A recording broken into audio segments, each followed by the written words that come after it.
compis, voy a continuar con la parte 5 de la serie de participando en congresos. Voy a dar un pequeño salto a la parte 3 y 4, después os las pondré, ¿vale? Porque en esas me voy a centrar más en estudios concretos de investigación y el proyecto y de los planes de cuidados, casos clínicos e imágenes clínicas, pero quiero hablaros de lo que es la parte de revisión bibliográfica literaria y de la revisión sistemática, porque son esos estudios que, como os digo, son bastante rápidos, bastante fáciles y que todos podemos hacer prácticamente más o menos rápido con internet, con todas las cosas que tenemos hoy en día. Y quiero hacer esta serie cuanto antes para, al final del vídeo 6, os pondré un ejemplo práctico que podéis presentar trabajos en el Congreso de Ciencia Sanitaria, que se pueden mandar trabajos hasta el 13 de junio, o sea que es que ahora mismo podéis mandarlos. Y bueno, y como me interesa sobre todo llegar a esto, pues voy a saltarme esas dos partes, ¿vale? Esas dos os las contaré después cómo se hacen esos trabajos, pero hoy me voy a centrar sobre todo en este, ¿vale? Bien, vamos a hablar un poco de estas revisiones, de qué son, qué se diferencian las partes paso a paso de cada una, y luego vamos a ver un ejemplo en formato póster de una revisión. Bien, lo primero, ¿qué son una revisión bibliográfica o literaria y una sistemática? ¿Es lo mismo? No. Una cosa son las revisiones bibliográficas o literarias, que lo que son es coger toda la bibliografía que hay de un tema y intentar sacar una conclusión, una visión general de ese tema. Cómo están las cosas, si han aparecido cosas nuevas, cosas viejas, qué pasa, etcétera, pero de un tema concreto, ¿vale? De un tema amplio, etcétera, ¿vale? No es una pregunta que tenga el investigador, sino un tema que yo voy a decir cómo está actualmente ese tema. Y cuando hago una revisión sistemática, ahí sí que el investigador tiene una determinada pregunta y busca evidencia sobre esa pregunta. Busca evidencia, busca respuestas, busca estudios y mira qué se encuentra de esa pregunta y cómo la puede contestar, ¿vale? Bien, ambos estudios siguen más o menos la misma estructura, se suelen meter igual en los congresos a la hora de hablar de ellos, así que feten a la hora de hacerlo porque se parecen mucho. Vamos a verlo. Las partes que suelen tener suelen ser título, introducción, objetivo, material y métodos, resultados, conclusiones, bibliografía y contacto del autor. Ojo, os pongo ahí en negro, no siempre es así, puede variar de un congreso a otro. A la hora de presentarlo puede haber que unas partes se junten con otras, que les llamen de otra manera, que pongan otra cosa. Bueno, esto es más o menos lo general, ¿vale? Luego ya os digo, cada congreso hay que ver sus normas. Bien, vamos a ver un poco dentro de estas partes.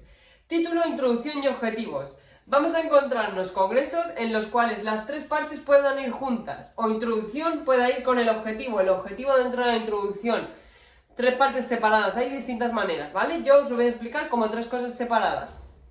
El título suele ir por su parte, mejor que sea breve, conciso, que sea claro, que no tenga siglas, que no tenga signos de puntuación. Un título es algo que cuando la persona vaya a buscar nuestro estudio, tiene que encontrar fácil. No le puedo poner siglas, no le puedo poner tecnicismos, no le debo poner signos de interrogación, en plan exclamaciones o preguntas. Todo eso es importante. Luego, la introducción. ¿Qué es la introducción? La introducción lo que se trata es de algo que nos cuenta de qué estamos partiendo, qué cosas teníamos antes, qué estudios previos de lo que estamos en esa pregunta o en ese tema nos encontramos, o de dónde surge la pregunta que yo me hago. Por ejemplo, si la pregunta fuera, voy a hacer una prueba de talón a un niño, ¿se la hago con la aguja de glucemia o con la aguja específica de la prueba de talón? ¿Qué estudios me encuentro de uno y de otro? Bueno, pues el título tal vez sería herramienta para abordar la prueba de talón, o mayor evidencia de la herramienta en la prueba de talón. Y en la introducción yo tendría que poner, pues, partimos de la base de que la prueba de talón se puede hacer con esta cosa y esta cosa, previamente hay estudios sobre ambas técnicas, vamos a hacer un análisis o una revisión de esos materiales y ver ¿qué es lo que nos encontramos? Esta pregunta nos surge a raíz de ver que en las distintas unidades se utiliza tanto aguja de glucemia como aguja de talón y queremos tener un poco más de evidencia de cuál es la forma más correcta. ¿Vale? Me lo acabo de inventar, pero más o menos que sepáis que es así. Luego el objetivo. El objetivo es lo que pretendo con mi estudio. ¿Qué pretendo? Pues pretendo demostrar que es más eficaz la aguja de la glucemia que la aguja de la prueba de talón para hacer la prueba de talón, porque encuentro mejores resultados, porque hay menos complicaciones, etcétera, etcétera, o lo que sea de mi pregunta que yo quiero contestar. Ahora veremos un ejemplo práctico. Y os pongo ahí en negrita, pueden ir juntos en algunas estructuras, ¿vale? El objetivo a veces puede ir dentro de la introducción, puede haber también objetivos específicos, solo uno general, eso ya lo que os digan los del congreso. Bien. Más cosas, material y métodos. ¿Qué me encuentro aquí? Aquí me encuentro, tengo que poner criterios de mi búsqueda. Esa revisión bibliográfica, ¿qué? ¿De qué voy a buscar? ¿Qué criterios sigo? Palabras clave que voy a usar. Bases de datos que voy a consultar. Súper importante esa diapositiva. Resultados de la búsqueda en la primera vuelta y también después de la lectura de los títulos. ¿Con qué estudios me quedo yo para mi revisión? Eso sería el material y métodos.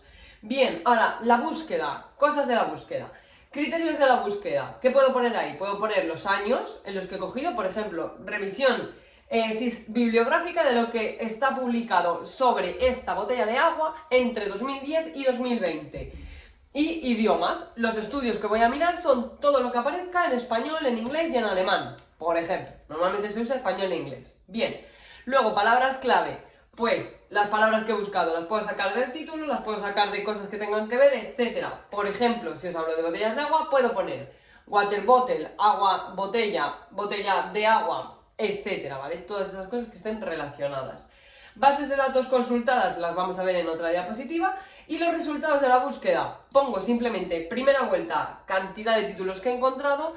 Segunda vuelta, después de leerme esos títulos, ¿con qué títulos me he quedado? ¿Cuántos? Y, por ejemplo, podría ponerlo en tipo de estudio de cada uno. Ahora lo vais a ver con el ejemplo mejor.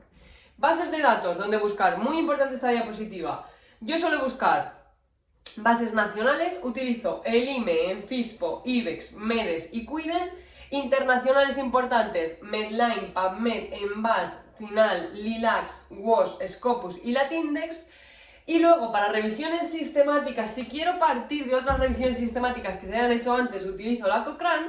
Y metabusquedores tenemos el Treat Database y el UpToDate. Y otros métodos está el Google Académico y Dialnet. Ojo, cuidado, cuando yo me voy a Google y busco documentación de cualquier cosa, sobre todo me sale Google Académico y Dialnet. Pero no son los que más evidencia tienen, ¿vale? Los que más evidencia tienen son estos de aquí. Google y Dialnet, puedo utilizarlos para hacer la introducción, para hacer las conclusiones, pero que no sean lo más importante de vuestro estudio, ¿vale? Importante que uséis sobre todo estudios de estas bases que son mucho más científicos, mucho más perfectos, ¿vale? Son revistas mejores que Dialnet, etcétera, pues a veces, pues, bueno, ni fu ni fa, ¿vale? Entonces, sobre todo, utilizar los otros dos. Bien, más cosas. Yo ya he buscado tal, ahora ¿qué toca? Ahora toca resultados y conclusiones. Ojo, cuidado, porque pueden salir resultados y conclusiones, pueden salir resultados por un lado, conclusiones por otro lado, discusión por otro lado. ¿Y qué es qué? Bueno, normalmente los resultados es las novedades que yo me encuentro en esa búsqueda que yo he hecho y las cosas que se cambian respecto a lo que yo sabía previamente. O la ratificación de que lo que se pensaba era correcto. Por ejemplo, en lo que os he contado de la prueba del talón, pues yo cojo y mi pregunta es que van a ser mejores las pruebas de la glucemia que las la aguja de hacer la prueba de talón. Y yo me encuentro en la bibliografía que efectivamente es mejor la de la glucemia, pues yo en resultado pondré, tal y como ponía la pregunta, es correcto que es mejor la aguja de la glucemia respecto a esta, así lo vemos en el estudio tal y en el estudio tal, y menciono un poquito los estudios que he buscado en esa revisión, ¿vale? Bien, conclusiones. Las conclusiones sería decir un poco, ya no hablo de mis estudios, sino, no voy a poner aquí estudio tal, sino que voy a poner conclusión. Todo este estudio ha servido para pensar que esto tal. Y decir, pues, todo este estudio ha servido para pensar que realmente deberíamos de usar antes la aguja de glucemia que la aguja de prueba de talón. En el futuro habrá que hacer más estudios para comprobar que esto es correcto y se podrían hacer nuevas investigaciones sobre la prueba de la aguja de glucemia para ver si es totalmente correcto o no, o por qué se usa o tal. Es como Las conclusiones son como abrir al futuro, qué puedo utilizar mi estudio, etcétera, ¿vale? Y el resultado es lo que yo he encontrado en esa revisión, lo que tengo en esos estudios, ¿vale? Y luego, por último, está la discusión, que esto ya es la pera de la pera para salir loco. Pues la discusión simplemente es que si yo tengo una pregunta en la que claramente tengo A contra B, en la discusión yo digo, es mejor A por esto, esto y esto, y puedo decir según este estudio y este estudio. Y es peor B por esto, esto y esto, según dice este otro estudio, ¿vale? Simplemente la discusión es cojo uno, cojo otro y a discutir, y ya está. Resultados global, conclusiones, ¿para qué me sirven? Y discusión, comparo uno y otro con estudios. En algunas estructuras puede ir junto, puede ser que solo nos pregunten por los resultados, que solo nos pregunten por las conclusiones, que el congreso meta todo en la misma bola. Ya es a gusto del consumidor, pero que sepáis que estas tres cosas son esto, ¿vale? Bien. Después tenemos también bibliografía y contacto. Nada, la bibliografía simplemente un poco. No vamos a poner todos los estudios que hemos encontrado, ponemos pues 3, 4 estudios, los más importantes y ya está. ¿De dónde saco la bibliografía? ¿Cómo pongo la bibliografía? ¿Cómo la escribo? Normalmente se hace con el estilo Vancouver, pero hay algunos congresos que quieren sus propias normas. Bueno, pues a gusto del consumidor, ¿vale? Lo que nos diga el congreso es lo que vamos a hacer. Y el contacto es importante poner en un póster, en una investigación tal, cómo me pongo en contacto con la persona que lo ha hecho, de cara a futuras colaboraciones, futuras dudas, futuras cosas, pues que sepan simplemente cómo llegar a mí y decirme qué ha pasado con esto, ¿vale?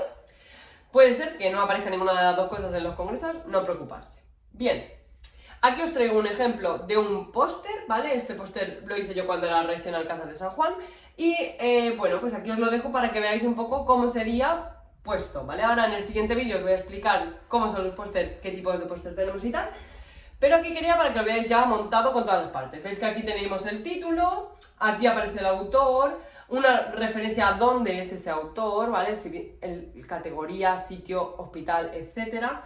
Luego la introducción, ¿vale? Que yo le he diferenciado en estos 3 puntos, el objetivo que lo he puesto debajo, material y método, como os digo, búsqueda, palabras clave, bases de datos, resultados de primera búsqueda y después de leerme los títulos, ¿qué me quedo de cada cosa? ¿Veis? Por ejemplo, yo aquí pongo, me he quedado en una primera fase 122 publicaciones, pero después de leer los títulos me he quedado con 7 artículos, 2 revisiones Cochrane y 2 tesis fin de titulación, ¿vale? Es un poco colocar lo que me quedo.